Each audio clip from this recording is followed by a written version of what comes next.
ஒரு லண்டனுக்கு போய் ஒரு பாரிஸ்டர் பட்டம் வாங்கிய அம்பேத்கரை விட ஒரு வண்டி ஓட்டுறவர் தன்னை உயர்ந்தவனா நினைக்கிறார். அதுதான் அந்த சமூக கொடுமை தான் அவரை சமத்துவத்துக்காக போராட வச்சது. எனக்கு ஒரு டவுட்டுங்க, இன்னைக்கு திரு அம்பேத்கர் அவர்கள் உயிரோடு இருந்திருந்தா என்ன நினைப்பாரு? இன்னைக்கு இருக்கிற நம்ம இந்தியாவை பார்த்து அவர் பெருமைப்படுவாரா, இல்ல வருத்தப்படுவாரா, இல்ல அப்படியே வருத்தப்பட்ட எதை நினைச்சு வருத்தப்படுவாரு? இன்னைக்கு நம்ம நாடு முழு வளர்ச்சி அடையணும்னா ஜனநாயகம் காக்கப்படணும். அந்த ஜனநாயகம் காக்கப்படணும்னா அரசியல் அமைப்பு சட்டம் காக்கப்படணும். அதுக்கான பொறுப்பு, அந்த கடமை நம்ம ஒவ்வொருத்தருக்கிட்டையும் இருக்கணும்னு தோணுச்சு.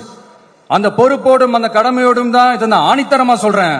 ஜனநாயகத்தை நாணிவேர் ஃப்ரீ அண்ட் ஃபேர் எலெக்ஷன்ஸ், சுதந்திரமான மற்றும் நியாயமான தேர்தல். தேர்தல் நியாயமா நடக்கலன்னு நான் சொல்ல வரல, பட் சுதந்திரமாகவும் நியாயமாகவும் தான் தேர்தல் நடக்குது அப்படிங்கிற அந்த அசைக்க முடியாத நம்பிக்கை நம்ம